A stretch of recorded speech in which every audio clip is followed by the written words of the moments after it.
Guys, welcome back to my channel. So guys, आज की video है विंटर सेल्फ केयर टिप्स के बारे में और साथ ही साथ कुछ ऐसी टिप्स के बारे में जिनसे आप बिना मेकअप के ही सुंदर लग सकते हैं और प्रेजेंटेबल लग सकते हैं। तो आइए गाइस, शुरू करते हैं। गाइस, विंटर्स होती हैं तो उस वक्त होती है बहुत ज़्यादा ड्राइनेस भी और चिली वेदर होता है, कोल्ड वेदर होता है। तो ऐसे में जो होता है, हमारी जो सबसे पहले बात करते हैं हम अपने बालों की। तो बाल जो होते हैं वो हमारे जो हेयर्स हैं वो हमारी ओवरऑल पर्सनालिटी को बहुत अच्छा बनाते हैं एंड ओवरऑल एक अच्छा सा लुक भी देते हैं अगर वो बहुत अच्छे लग रहे हैं, वेल मेंटेन्ड लग रहे हैं। लेकिन अगर वही बाल हमारे बहुत ज़्यादा फ्रिजी लग रहे हैं या वो बेजान लग रहे हैं तो ऐसे में वो हमारी जो पूरी पर्सनालिटी है उसको डल कर सकते हैं। तो हमें क्या करना है विंटर्स में या ओवरऑल भी, मैं ये क्योंकि ऐसी टिप्स भी दे रही हूँ जिनसे आप विदाउट मेकअप प्रेजेंटेबल लग सकते हैं। तो हमें क्या करना होता है, हमें अपने बालों में अच्छे से ऑयलिंग करनी चाहिए। विंटर्स में तो ज़्यादा ध्यान देना चाहिए क्योंकि उस वक्त हमारा जो स्कैल्प होता है वो ड्राइनेस की तरफ थोड़ा ज़्यादा होता है और उसमें प्रॉब्लम ऑफ ड्राइनेस या प्रॉब्लम ऑफ इचीनेस या फिर डैंड्रफ की प्रॉब्लम भी हो सकती है। तो इसीलिए हमें प्रॉपर टाइमली ऑयलिंग पे ध्यान देना है। तो हमें विंटर्स में ऑलमोस्ट वीक में 2 या 3 टाइम्स अपने हेयर को ऑयलिंग देनी है, अच्छा सा हाइड्रेशन देना है, मॉइस्चराइज करना है उसको। तो आप उसके लिए आप अच्छे से हाइड्रेटिंग कंडीशनर्स भी ले सकते हैं। तो बहुत ज़रूरी है कि हमारे जो बाल हैं वो चमकीले बने रहें, शाइनी बने, सुंदर बने। और जो ब्रेकेज की समस्या होती है वो भी विंटर्स में ज़्यादा इसलिए हो जाती है क्योंकि जो स्कैल्प पे ड्राइनेस बहुत ज़्यादा बढ़ती है और जब हम ऑयलिंग करेंगे प्रॉपरली तो उससे क्या होगा, हमारे जो बाल हैं वो थोड़े से जो रूट से मजबूत रहेंगे और ब्रेकेज की प्रॉब्लम भी ज़्यादा नहीं होगी। So this is the first step कि आप अपने बालों को अच्छे से हाइड्रेट रखिए, मॉइस्चराइज्ड रखिए। देन बालों की ही बात करते हुए मैं आपको बताऊंगी कि आप उनको प्रॉपर ट्रिमिंग ज़रूर करते रहिए। उससे क्या होगा, जो दो मुँहे बालों की प्रॉब्लम होती है वो भी काफ़ी हद तक दूर रहेगी और आप के जो बाल हैं वो प्रेजेंटेबल लगेंगे, अच्छे लगेंगे, तो देखने में सुंदर लगेंगे। इसलिए ये वाली टिप्स को आप अपने जो बालों के ऊपर ध्यान दें तो ज़रूर माइंड में रखिए। सो नेक्स्ट स्टेप है guys facial care. Obviously facial care में आती है हमारी जो स्किन केयर है ओवरऑल वो। तो उसमें क्या करना होता है कि आपको जो अपनी स्किन है उसके ऊपर थोड़ा सा और थोड़ा एक्स्ट्रा ध्यान दे दीजिए क्योंकि विंटर्स में स्किन बहुत ड्राई होती है और उसमें जो आप समर टाइम में रूटीन कर रहे होते हैं वो इनफ नहीं होता है। उसके लिए चाहिए होता है थोड़ा एक्स्ट्रा डोज ऑफ हाइड्रेशन, थोड़ा मोर अटेंशन। तो विंटर्स में क्या करना चाहिए, आपको अपने जो फेस पे कुछ ऐसे रेजुविनेटिंग फेस पैक्स लगाते रहना चाहिए जिससे जो टाइम टू टाइम आपकी स्किन पे डलनेस आती है वो दूर हो सके। तो आइए मैं दिखाती हूँ आपको कि मैंने रिसेंटली कौन सा फेस पैक ट्राई किया। ये बेसिकली मैंने इस वक्त coffee and curd mask apply कर रही हूँ मैं।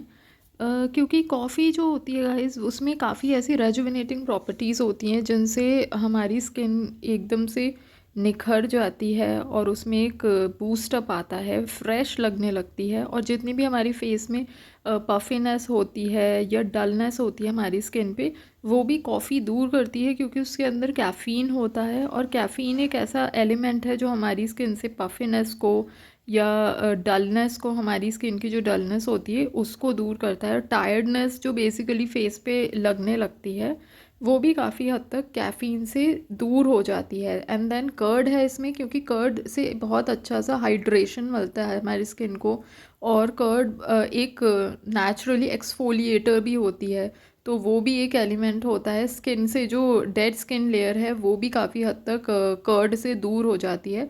तो ये दोनों का ब्लेंड बहुत ही अच्छा है। तो आप ये फेस मास्क भी विंटर्स में ट्राई कर सकते हो। सो गाइस, फेशियल केयर में ही अब मैं आपको बताती हूँ कि फेशियल केयर में हमें फेशियल ऑयल्स बहुत सारे मार्केट में हैं और अगर आप वो फैंसी फेशियल ऑयल्स नहीं ले सकते हैं तो आप ले सकते हो ऑलिव ऑयल या फिर आलमंड ऑयल ले सकते हो। और इनफैक्ट आप कुछ अगर आप बहुत ज़्यादा और उसमें भी नहीं जाना चाहते हो तो आप कोकोनट ऑयल होता है, एक्स्ट्रा वर्जिन कोकोनट ऑयल लीजिए, आप उससे भी अपनी फेस पे एक अच्छी सी मसाज दे सकते हो। एंड क्या होता है उससे आपके जो स्किन में जो लेयर्स होती हैं वो डीप डाउन लेयर्स तक आपकी स्किन में हाइड्रेशन पहुंचा देता है। तो अब मैं आपको दिखाती हूँ कि मैंने किस तरीके से अपने फेशियल ऑयल से अपने फेस पे मसाज की और उसके क्या क्या बेनिफिट्स हैं। सो गाइज़ इस वक्त मैंने लिया हुआ है ये वर्जिन कोकोनट ऑयल, जिससे मैं मसाज कर रही हूँ। वैसे तो मार्केट में बहुत सारे ऑयल्स अवेलेबल होते हैं, लेकिन आपको जो सूटेबल हो और जो बेसिकली आपके बजट में आए, आप उससे भी मसाज कर सकते हो। बस ये देख लो कि क्वालिटी अच्छी होनी चाहिए उसकी।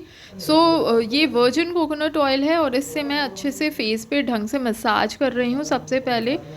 उससे क्या होता है गाइस, फेस पे जब मसाज करते हो तो एक ब्लड का फ्लो भी बढ़ता है हमारे फेस पे।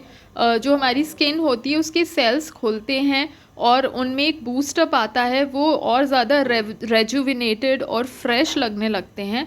तो इस वजह से फेशियल मसाज बहुत इम्पॉर्टेंट होती है। एंड अब इसके बाद में मैं गुआशा की हेल्प से अपनी स्किन पे कैसे मसाज दे रही हूँ। ये बेसिकली लिम्फेटिक ड्रेनेज मसाज होती है। इससे जितने भी स्किन की जो भी टायर्डनेस होती है, डलनेस होती है, वो निकल जाती है। इन केस आपके पास गुआशा या कोई ऐसा फेशियल टूल नहीं है तो भी आप आराम से अपनी फिंगर्स की ही हेल्प से अपने फेस पे अच्छे से मसाज दीजिए। बस ध्यान ये रखना है कि आपको बहुत ही ज़्यादा जेंटल होना है। फेस के ऊपर कभी भी बहुत आपको हार्शली मसाज नहीं देनी है या बहुत ही जल्दी जल्दी अपने फेस के ऊपर मसाज नहीं करना है। तो बेसिकली पर्पज़ ये है कि हमारे जो स्किन का ब्लड फ्लो है वो बढ़े, और उससे क्या होता है, जो स्किन में एक नेचुरल ग्लो है और एक जो उसकी अपनी चमक होती है वो बनेगी और हेल्दी बनेगी। स्किन के डीप डाउन लेयर्स में जाके हाइड्रेशन पहुंचेगा। इसलिए ये फेशियल मसाज बहुत इम्पॉर्टेंट है। हम सुनते आते हैं ना कि बहुत ज़्यादा कि सन से हमें बचना चाहिए और उससे हमें अपने फेस को प्रोटेक्ट करना है, this and that. This is very important, बहुत वैलिड पॉइंट्स हैं। लेकिन जो विंटर होती है उसमें क्या होता है, सर्दियों के सीज़न में हमारी जो स्किन है क्योंकि वो डल लगती है और क्योंकि बिकॉज चिली वेदर होता है तो उससे कहीं ना कहीं उसमें एक डलनेस और एक बेजान जैसा लुक आने लगता है। तो क्या होता है, जो विटामिन डी होता है वो हमारी स्किन के लिए बहुत इंपॉर्टेंट होता है।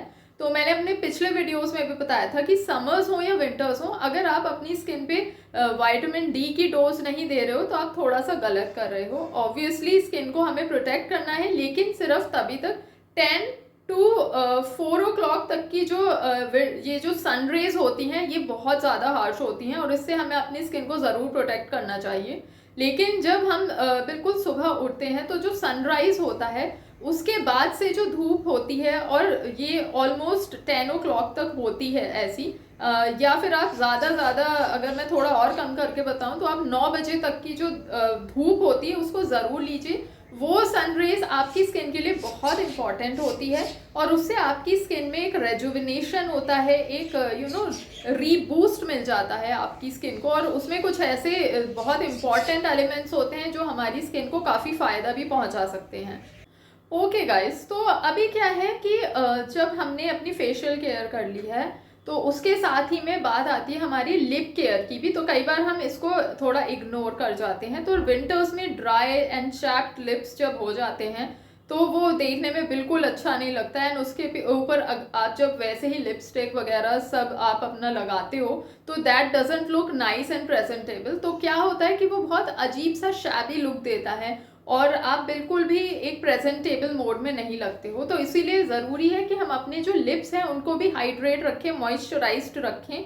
और उससे क्या होगा, जब आप उन्हें प्रॉपरली हाइड्रेट एंड मॉइस्चराइज करोगे, उनको स्क्रब करोगे, तो उससे जो डेड स्किन सेल है वो हट जाएंगे और ऊपर जो वो डेड लेयर आ जाती है, डल लेयर आ जाती है, पिगमेंटेशन होने लगती है, तो वो भी काफ़ी हद तक दूर होने लगती है हमारे लिप्स से।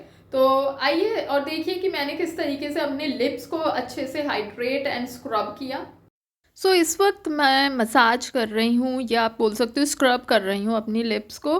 तो ये लिप स्क्रब मैंने DIY लिप स्क्रब बनाया है। इसके लिए मैंने यूज़ किया है शुगर और कोकोनट ऑयल एंड थोड़ा सा हनी, उसको मिक्स करके अच्छे से ऐसे स्किन के आपकी जो लिप्स की लेयर है उसके ऊपर ढंग से ऐसे जेंटली मसाज देते रहो, जिससे जो डेड सेल्स होते हैं, डेड लेयर बोल सकते हो आप, वो अच्छे से दूर हो जाए, हट जाए। और इसको जितना आप ढंग से ब्लेंड करोगे जब तक कि वो शुगर मेल्ट अप ना हो जाए तब तक मैं यूजुअली करती हूँ, जिससे कि ढंग से ये स्किन जो डेड स्किन होती है वो ढंग से हट जाए और स्किन के ऊपर से पिगमेंटेशन की प्रॉब्लम भी काफ़ी हद तक इससे दूर हो जाती है। अब मैं इसको आराम से वेट कॉटन की हेल्प से वाइप अप कर रही हूँ और अच्छे से इसको क्लीन अप कर लेती हूँ मैं। एंड उसके बाद में मैंने एक अच्छा सा लिप बाम लगा लिया है। वैसे ये एक लिप ऑयल है, लिप सीरम भी बोल सकते हो आप। तो जो अभी मार्केट्स में बहुत अच्छे इस वक्त अवेलेबल हैं ऑप्शंस, वो आप ट्राई कर सकते हो अपने लिप्स के लिए। सो गाइज, अब बात आती है हमारी बॉडी केयर की। तो बॉडी केयर में इम्पॉर्टेंट है कि हम अपने जो हमारी ओवरऑल बॉडी है, जैसे कि हमारे फीट्स हैं, हमारे हैंड्स हैं, उनको भी हम नरिश्ड रखें। जो स्किन होती है उनकी, वो भी बहुत ज़्यादा ड्राई होती है और उन पे ना इची इची सा कई बार आपने देखा होगा कि फीलिंग आने लगती है, वो खिंचावट सी, वो खिंची खिंची फील सी। तो वो ना हो, उसके लिए ज़रूरी है कि हम अपनी जो पूरी ओवरऑल बॉडी की स्किन है उसको भी मॉइस्चराइज एंड हाइड्रेट करें। एंड उसके लिए ज़रूरी है बॉडी ऑयल्स। तो मार्केट में बहुत सारे बॉडी ऑयल्स अवेलेबल हैं, बट आप सिंपल कोकोनट ऑयल से भी अपनी बॉडी को मॉइस्चराइज कर सकते हो, हाइड्रेट कर सकते हो। सो गाइज़, इस वक्त मैं बॉडी ऑयल लिया है मैंने। ये प्लम गुडनेस का बॉडी ऑयल है। इट्स नॉट स्पॉन्सर्ड, बट मैं इसको ही यूज़ करती हूँ क्योंकि इसमें एक वैनिला फ्रेगरेंस है एंड ये बहुत ही लाइट भी है। तो यस, मैं इस वक्त आपको दिखा रही हूँ कि किस ढंग से आप अपने हैंड्स के ऊपर ऐसे ऑयल मसाज दे सकते हो, क्योंकि जो हमारे बॉडी पार्ट्स होते हैं उनको भी उतने ही हाइड्रेशन की ज़रूरत होती है जितनी हमारी स्किन को होती है। So it is very important. And also जो आपके जो नेल्स हैं, जो आपके हैंड्स हैं, उनको बहुत अच्छे से ऐसे जब आप मसाज देते हो ना अपने हैंड्स के ऊपर, तो और ढंग से मसाज करो जिससे कि वो और भी हाइड्रेटेड लगे। सो गाइज, आप बॉडी स्क्रब्स का भी विंटर में यूज़ ज़रूर कीजिए, क्योंकि उससे ये होता है जो हमारी बॉडी के ऊपर जो डेड लेयर होती है, जो डलनेस होती है, टैनिंग होती है, वो सब भी बॉडी स्क्रब से निकल जाती है, दूर होती है और हमारी जो स्किन है वो ज़्यादा सॉफ्ट एंड स्मूथ लगती है। एंड उसके बाद में आपको करना है अपने जो बाकी पूरा जो आपने जैसे अपना ऑयलिंग कर ली है, स्क्रबिंग कर ली है, आपको ज़रूरी है कि आप अपने बॉडी लोशंस का भी उतना ही यूज़ करते रहें विंटर्स में। सो लोशंस भी बहुत इंपॉर्टेंट होते हैं गाइस विंटर्स में, क्योंकि इससे भी एक एक्स्ट्रा डोज ऑफ हाइड्रेशन मिलता है हमारी बॉडी को। तो आपको बिल्कुल फॉरगेट नहीं करना है, अपने हैंड्स हैं, आपके फीट हैं, जितने वो हाइड्रेटेड होंगे, जितने वो स्मूथ लगेंगे, उतने ही आप प्रेजेंटेबल लगोगे। और उसके लिए जो बढ़िया क्वालिटी के बॉडी लोशंस होते हैं वो बहुत इंपॉर्टेंट होते हैं। तो choose them wisely, there are lots of options in market. So ये इस तरीके से हम अपने जो ओवरऑल पर्सनालिटी है उसको बहुत अच्छे से ग्रूम कर सकते हैं गाइज। ये सारी ग्रूमिंग टिप्स के अंदर ही आती हैं, जो सब मैंने आपको इस वक्त टिप्स दी हैं। और आई एम श्योर कि आपको आज का ये वीडियो ज़रूर अच्छा लगा होगा और यूज़फुल भी लगा होगा। And please share it with your friends अगर आपको ये वीडियो अच्छा और यूज़फुल लगा है। एंड ऑल्सो अगर आपकी कोई भी क्वेरीज हैं तो आप कमेंट सेक्शन में जाके मुझसे पूछ सकते हैं। Do subscribe to my channel for your daily dose of fashion, beauty and skin care. I will be back super soon with another lovely video for all of you. Thank you so much for watching. Bye bye.